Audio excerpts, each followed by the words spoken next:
Hello, my future self. So, what is TLS and why does it even exist?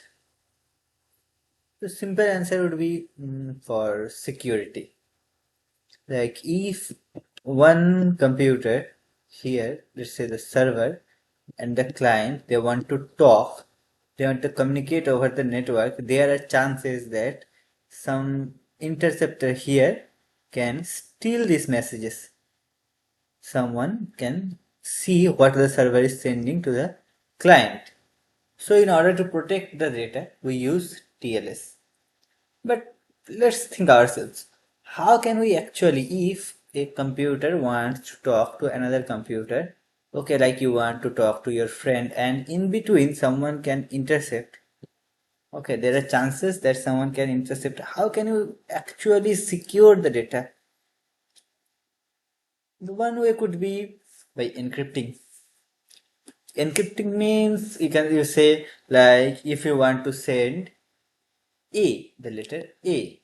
Okay. So what you send is B. Means the letter after the letter A means plus 1. You can say A plus 1.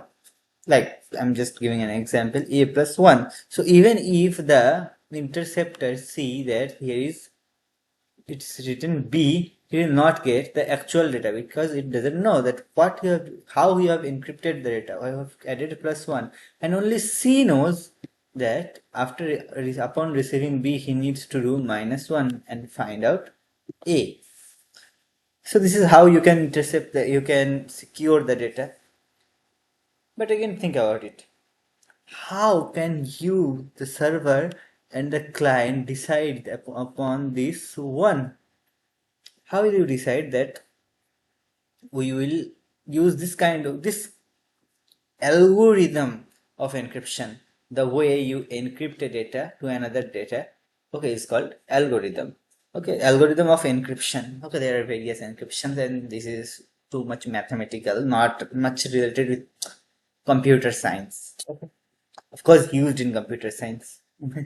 So how can you both decide upon that this is the way we will encrypt the data? Okay, and there is one more problem. Okay, let's say if this is the server and this is the client. Okay, and for encryption, what I just told you is the example of symmetric encryption.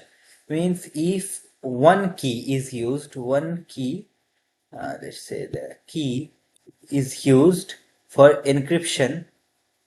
Okay, for encryption, this same key will be used for decryption. Okay, this same key will be used for the decryption. This is called the symmetric encryption. Okay, and now if you both decide that you will encrypt the data in between the path, then how will you decide upon this key? Which key to use? Okay, and if all the computers in the world use the same key, then there are high chances that someone will find out what key we all are using. Okay, so this is not safe. Okay, so how can we actually secure the data? Okay, think about it. If somehow the key could be randomly generated, but we did not need to send it over the network, means somehow the server and the client could know that this is the key that we agreed upon.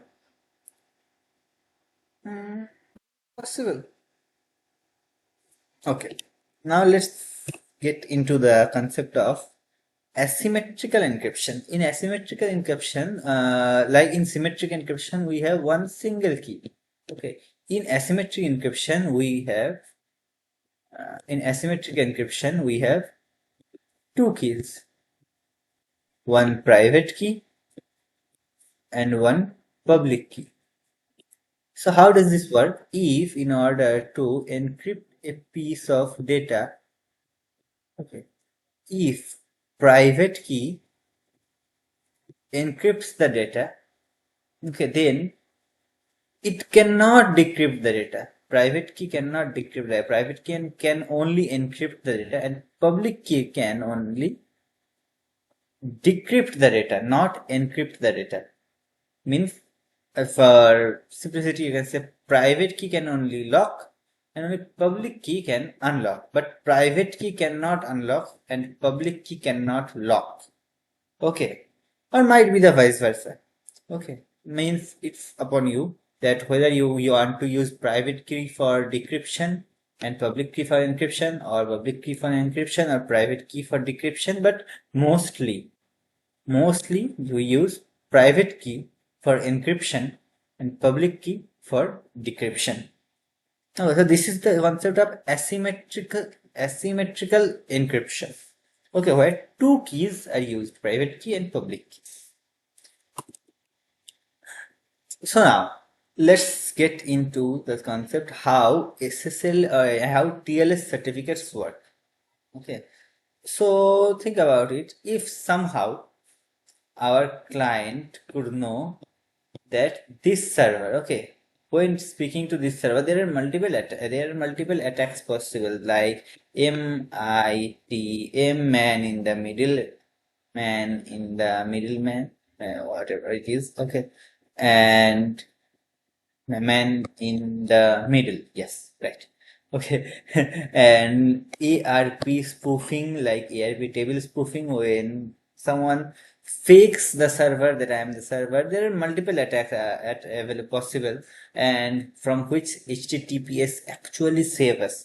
Okay, one could be that if there is a client who wants to communicate to this server, but somehow this villain, okay, intercepts in between and says the client that, hey, I am the server.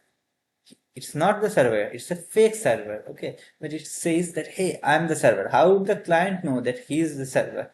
It is actually the right server he is trying to speak. So this is also an attack. Okay, this is an example of man in the middle attack. So there are multiple attacks from which HTTPS can save us, but think about it. If somehow the client could know that this name of the server, okay, is the one that I want to connect. Okay, now there are multiple servers available over the internet. Right, there are so many servers, and every day new and new web apps are coming up. Okay, how can we keep track of each and every server for which whom we trust and whom we don't trust?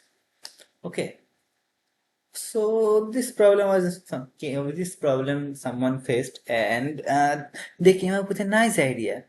Now think about it. There are so many servers out there, right? But there are very few operating systems available in the market, right? Like when you buy a new laptop, okay, it's mostly installed with an OS. I don't know if someone purchase a laptop with no operating system installed in it. So there are very few operating systems available in the market, like Windows, Mac OS, and Linux. Android is also a Linux. Okay, so there are very few operating systems, and there are some companies which are called the CA Certificate Authority. Okay, there are some companies like Let's Encrypt and etc. So what happens is that every operating system, okay, like if you say three operating systems, like every operating system has pre-installed every operating system has pre-installed this certificate authority, that we trust this certificate authority. Every operating system knows this certificate. There are very few certificate authorities. Okay, so each system knows that these are the certificate authorities whom we trust, and if this certificate authority verifies a server shows a certificate provided. I'll get into certificate, what is a certificate, but if upon connecting to this server shows a certificate provided by this certificate authority, then our OS, then our computer will know that yes, this is an authentic server. Okay. Now, if it's not making much sense, okay, I'll get into that. Okay. So let's say how this TLS certification actually works. Okay, I'm gonna get deep into that. So let's say you are the certificate authority. Okay, if you are the certificate authority, okay, what you will do from your side, okay, is you generate a private key, you generate a public key. Okay, you are the certificate authority. Okay, so what you will do is that in your laptop, like you are the certificate authority, so what you are going to do in your laptop, you are going to create a private key and public key. Okay, now you are going to create a certificate. Okay, this certificate, what it will hold? It will hold the name of your CA, like XYZ organization, the name of your CA, the name of certificate authority, like it's your name. So the time period for which you want to keep this certificate validated, like for 1 year, after a year you will renew it, or for infinite time, so the time period. Okay, now the interesting part is that you put this public key in the certificate. Okay, the public key. Okay, and then there are some more things that you put in the certificate. Okay, I can't remember each and every of them. Now, what happens is that you make a hash. Okay, one more thing, you write in hashing algorithm here. There are so many hashing algorithms out there. So it's a SHA-256. Okay, so now what you do, you combine all of the data that you have written in, okay, and create a hash. If how can we give you example? Hashing is like give me okay, let's say if I ask you that which two numbers multiply to 1147, can you quickly think about it? No. But if I tell you that 31 into 37 equals what? Then you can very quickly find out that it's 1147. So this is a kind of example of hashing, that from one side going to another side is very easy, but from another side coming back to the previous side is very hard. Okay, it's almost kind of impossible. Okay. Okay, so this is called hashing. Okay, in which hashing means using this algorithm, you can create a hash. You can combine all the data and create a hash, but you cannot you can create a hash. Okay, but you cannot go back to this data. Okay, that's not possible. So you create a hash. Okay, hash. Whatever it is. It's not clear. Forget about it. So you create a hash, and now what you do is that here is your private key, which can be used for encryption. You encrypt this hash. You encrypt this hash with the private key and create a signature.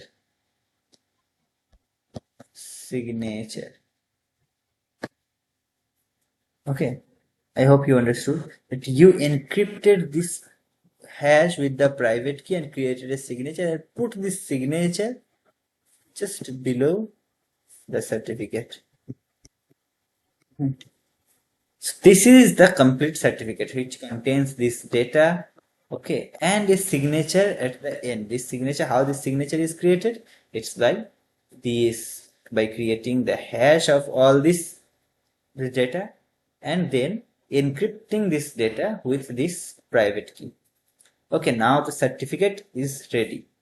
And this certificate is called the root CA. Root certificate. Okay, root certificate. Why is it called root certificate? I'll get into that. Okay, this is called the root certificate. This is a self-signed certificate, you can say, because you yourself generated the private key and the public key, and you are using this self-generated private and public keys for this certificate. So this is called a self-signed certificate, and this is the root certificate. And this public key and private key are kept very, very safe. Okay, let me draw it again. So here is the CA.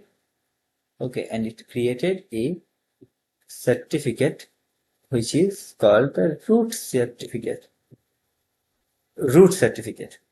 Okay, why? Because it has its own public key and its own private key, which are used for creating the certificate. Now, if this is the root CA, okay, this is the root CA, and this is the certificate authority. People will ask the certificate authority for certificates, right? Other servers will seek certificate from the certificate authority.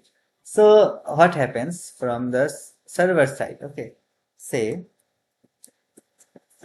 okay, there is one more trick that the certificate authority does. I'll get into that. Okay, so say uh, here is a web server. Okay, you are creating a new web application. So here is the web server. So what you will do now you have seen what the certificate authority does. Certificate authority created a self-signed root certificate. Okay, now get how a regular server can seek a valid certificate from the certificate authority. Say you are the server. So what you will do, that you will generate your own private key and public key. Okay, now you will generate a draft certificate which is called the certificate signing request, CSR. This is called the certificate signing request. Okay, so you generate a draft certificate in which you write down your server name, like ABC, your server name, company name, the time period for which you are seeking the certificate, and some other details, and this public key. Your public key, you write it in the certificate. Okay, and generate the certificate signing request. Okay, you generated the certificate signing request. Now you send the certificate signing request to a CA, certificate authority. Okay, it's certificate signing request to the certificate authority. So the certificate authority see that, okay, I have got this certificate signing request and I need to sign it. Okay, so it verifies the server. Okay, and now what it does is that what it does is the CA. Okay, to be precise, what the CA does is that it has got a root certificate, let's say RC. It has got a root certificate. Okay, and here it used a public key and private key. Okay, now this public key and private key are kept very, very, very safe, because if this public key and private key of any certificate authority gets exposed, the whole internet will be a insecure place. Okay, so these are very kept very safe, usually not online even. Okay, they are kept offline. Okay, so this is the root certificate we have. Okay, and what it does, the certificate authority creates another certificate called the intermediate certificate. IC, intermediate certificate. How this certificate is created? This is the data written here is same as the certificate, same as the root certificate. Mostly, okay. Like you may think the certificate authority may decide that the time period for root certificate might be infinity, but for intermediate certificate it might be 1 year. Okay, it's completely upon the certificate authority what it wants to do. Okay, it writes down its own name like XYZ. Okay, the hashing algorithm that it wants to use, okay, whatever it wants to use, SHA-56, and then for the intermediate certificate, it generates another private key and another public key, and it writes down these are different from this one, like it's pub1, private 1, it private 2, private public 2. Okay, so it generates another private and public key. Okay, and what it does is that it puts this public key in the certificate, and then it calculate the combine all of them, generate the hash based on this hashing algorithm, and then use this private key to sign the certificate. Okay, now this private key was used to sign this certificate also. Okay, and this private key is used to sign this certificate. This is intermediate certificate of whom? Of the certificate authority itself. This is the root certificate. This is the intermediate certificate. The main difference here is that the public key written here is the public key 1. This pub 1, and public key written in this is this public key 2. Okay, so the certificate authority generated an intermediate certificate and signed this certificate. Okay, using this private key of the root certificate.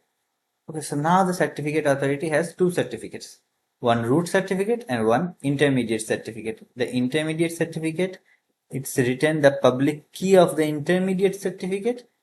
Okay, and encrypted using the signed. It's called signed or encrypted, whatever, both are same in this scenario. So it's signed using the private key of the root certificate. Okay, up to that, if it's clear, now see what's happening. So the certificate authority has a root certificate, root certificate. Okay, it has a private key, a public key. Okay, it has got an intermediate certificate. It has also a private key and a public key. And now it wants to sign a new certificate for the server. This is called the server certificate.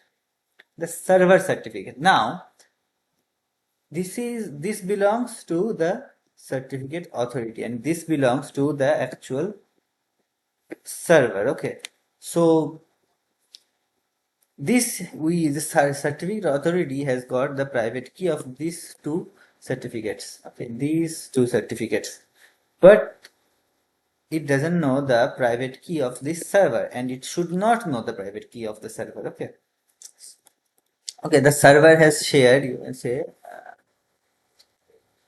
okay, the server has shared the server has also got the private key and a public key. Okay, but the public key is written in the certificate.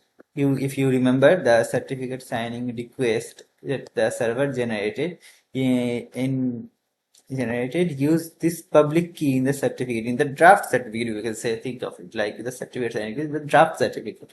So it's the public keys put in the certificate, and this certificate signing request is shared to the certificate authority, which holds these two certificates. Now the certificate, what the certificate authority does is that it verifies that all the data written in this certificate, like company A, B, C, time period, hashing algorithm, all this data are verified.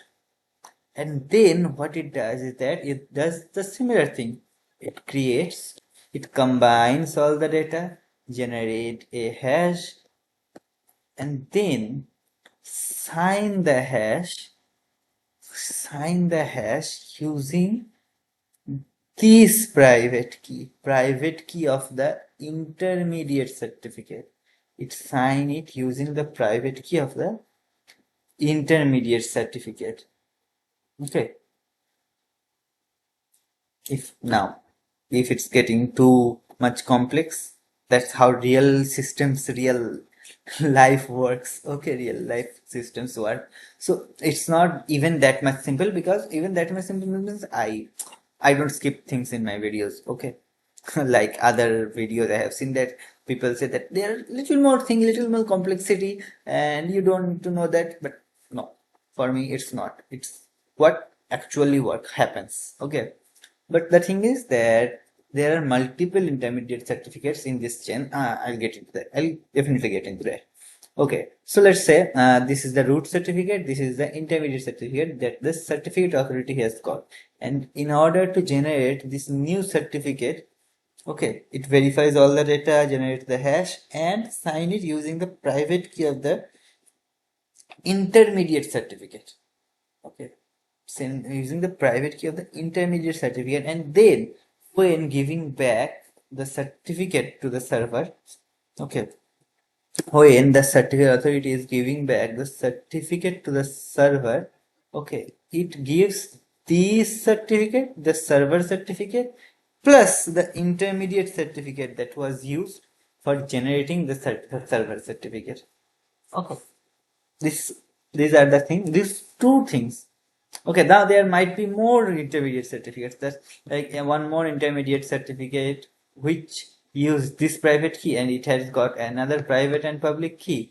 And this private key was used. I know it's getting too much dirty. Okay, just a minute. Okay, like here is the root certificate, here was intermediate certificate which used the private key of the root certificate. There might be another intermediate certificate, okay, which used the private key of this intermediate certificate. Okay, and in order to generate the server certificate, it used this private key of this intermediate certificate. Okay, so when the CA sends the server the certificate, it sends up to here. It sends all the intermediate certificates used to generate the server certificate and the server certificate itself. Okay, the certificate authority provided this. Okay, now the server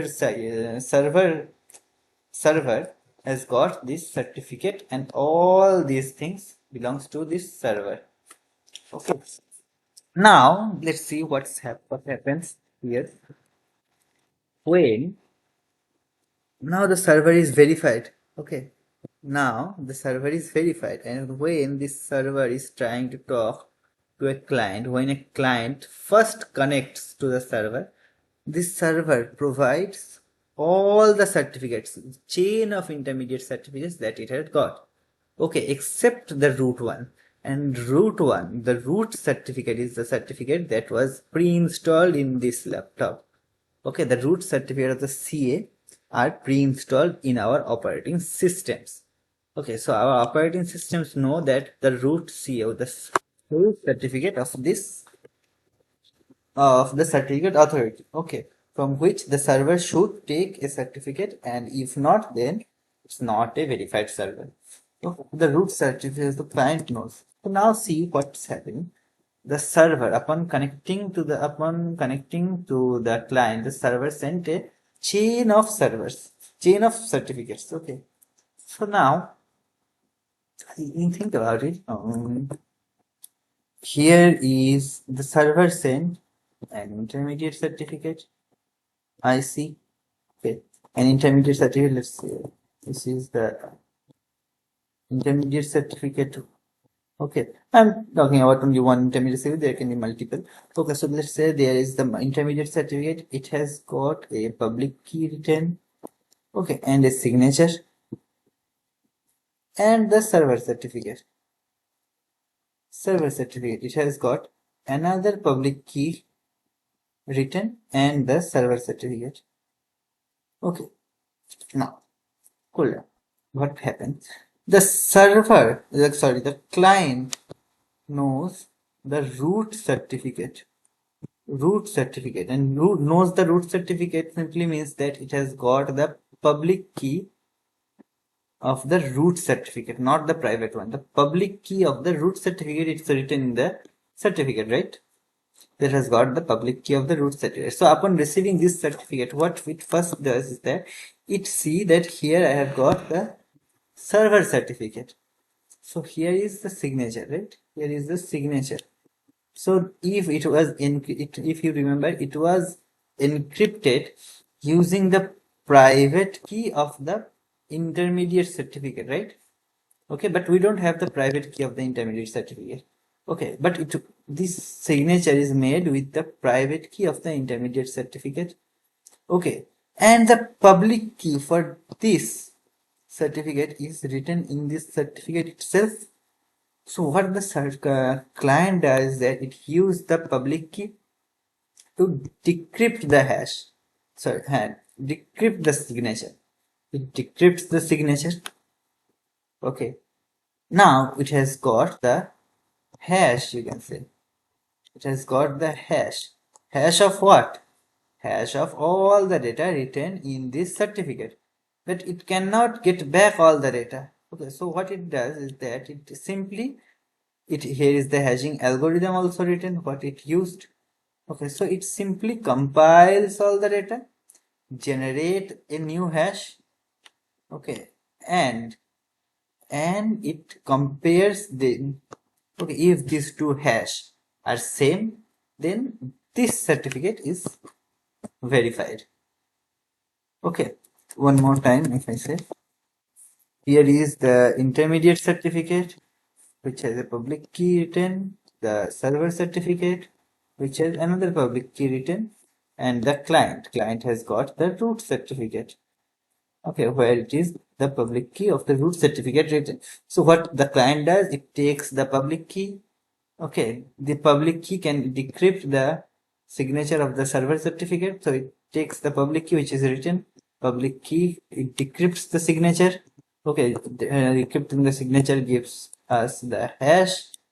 Okay, so it compiles all the data written in this server certificate, generate the hash, compare them.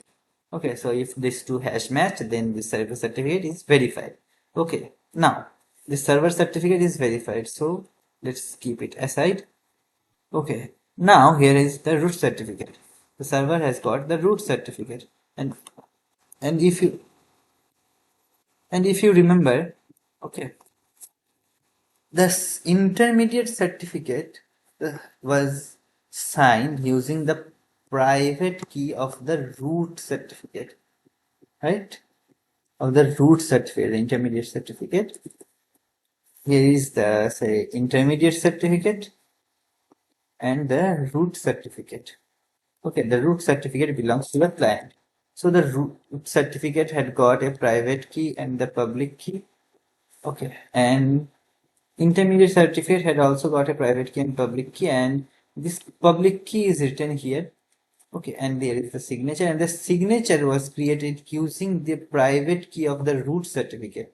And the private key does not belong to the client, but the client has got the public key written in this root certificate itself. So the client knows the public key of the root certificate, and using this public key, it decrypts the same intermediate certificate. It generates the hash. Okay, and the server doesn't have the private key of the intermediate certificate also. It generates the hash, it combines all the data, okay, and generate a new hash and then compare them. Okay, and if these two certificates are valid, then it is, if the true hash match, then the complete chain is validated, which the server produced an intermediate certificate, a server certificate, and the client, okay, already had the root certificate. Okay, so using this intermediate certificate, it verified the server certificate. Using this root certificate, it verified the intermediate certificate. And upon, once the complete chain is verified, then it is said that yes, this is the actual server that I am talking with. Okay, now that's not all. Okay, now what happens is that uh, if you remember, in the server certificate, it had a public key. right? It had a public key written in it.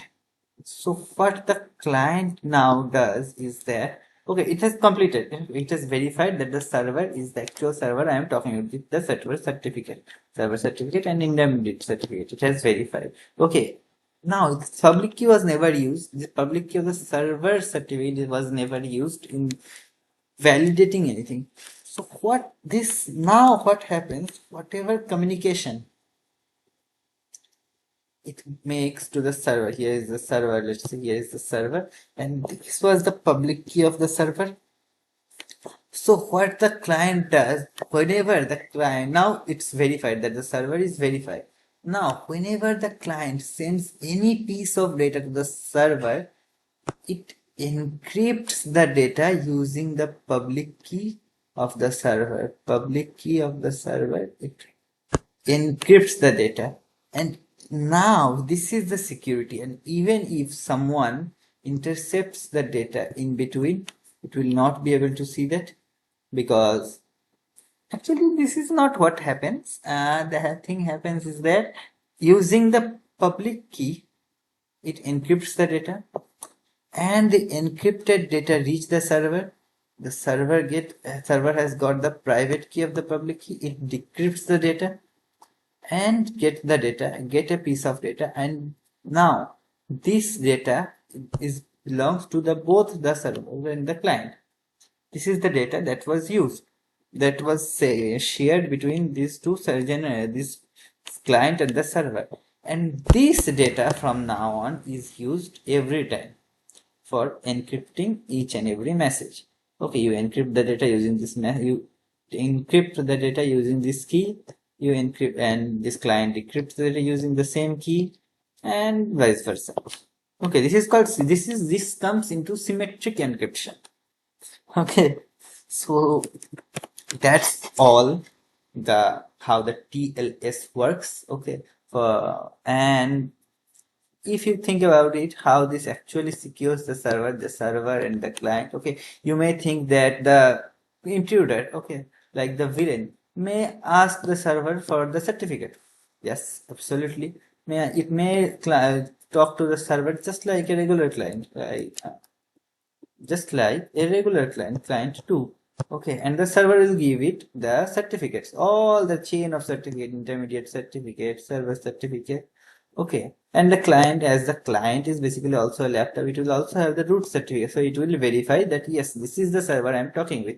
And when now this client wants to talk to the server, this goes in between. Okay, and now it will produce this same certificate. It has got the same certificates, it will produce the same certificates. Yes, that's absolutely right. It may produce, and the client will think that yes, this is the server I'm talking with. But when at the last step the client will send a piece of data that was written in, that was encrypted using the public key of the server certificate, this client never gets the private key of the server certificate. Okay, so when it receives the data receives the encrypted data from the client, it will not be able to decrypt the data, decrypt the session key. This is called the session key that was generated. Okay, which is used for symmetrical encryption for the throughout the session of them. So so it will not be able to decrypt the data, and it will not be able to fake that it is the server. So now that's how basically the complete thing works. Okay, here's the root certificate, the intermediate certificate, and a chain of intermediate certificates. Okay, and why it is done? In order to keep the data safe. Okay, because if there is a compromised server certificate, okay, just changing one this intermediate certificate change will be enough to change the certificate, okay, without changing the root certificate. Okay, there are more security compliances, but this is what actually used. Okay, it has got an intermediate chain of intermediate certificates, and finally a server certificate. Okay, and all this public key, all that thing that I just explained. And that's how the actual certificates, okay, TLS certificates, transport layer security certificates, okay, for which you see the HTTPS works. This is how the HTTPS work. Okay,